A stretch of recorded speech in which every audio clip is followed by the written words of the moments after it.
Hi. Hi. Actually, I was just wondering, you had mentioned the Eastland disaster in passing, Right. and I know that the Iroquois Theater location, which is now the Oriental, or the Ford Theater, whatever they call it now, is right near the Eastland, where the Eastland went down. I was just curious if there's been any kind of report of any supernatural stuff going on in either location.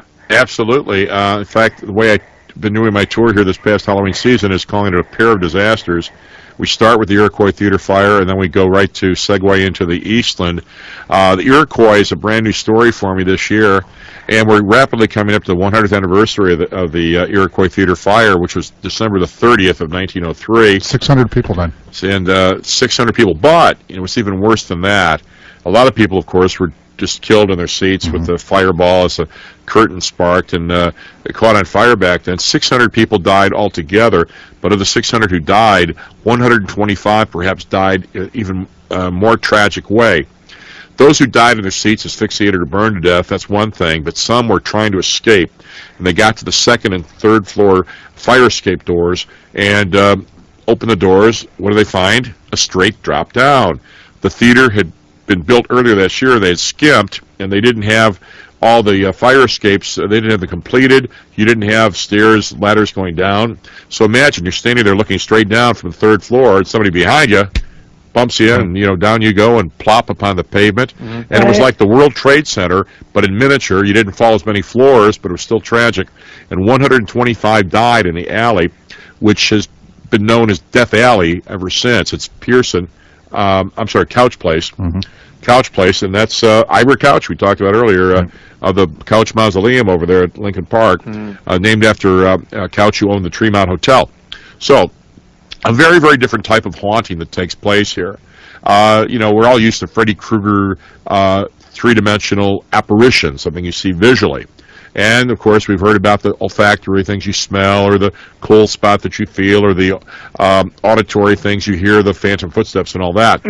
But yet a different type of haunting is what I call a psychological terror.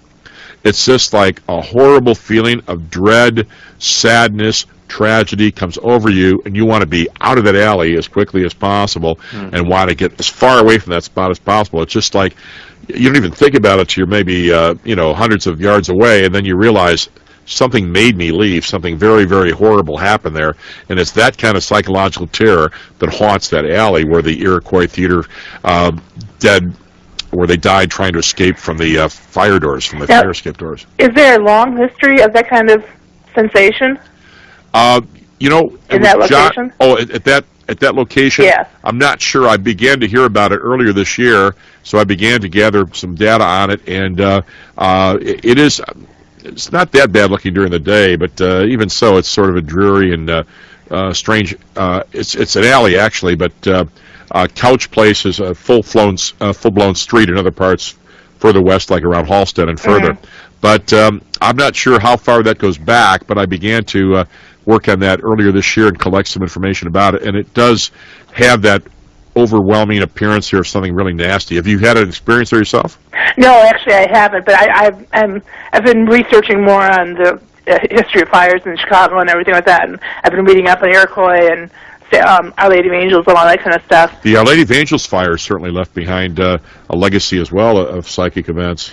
You probably know the Iroquois, that was one of the reasons that I think now in Chicago fire doors never are locked. They always open out. You have the panic doors, doors opening out. You have the exit lights that are lit. And the guy who invented the panic door was Vonnegut of Indianapolis, whose grandson, I believe, or great-grandson, was Kurt Vonnegut. Oh, okay. Oh, really? Yeah. And like Kurt Vonnegut never had to write a word in his life. He was set for life from the patents that the family owned here on the panic bars, but there was the Vonnegut's who were longtime hardware operators down in Indianapolis who were involved in that. So interesting how that ties in. Now, I was just curious. I know that they brought a lot of the bodies, both from Iroquois and from Eastland, to the local armory.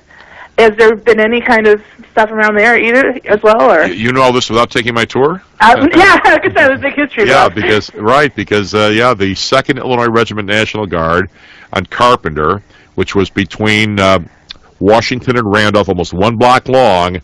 That was the makeshift morgue. It's very, very haunted from what happened during the Eastland disaster.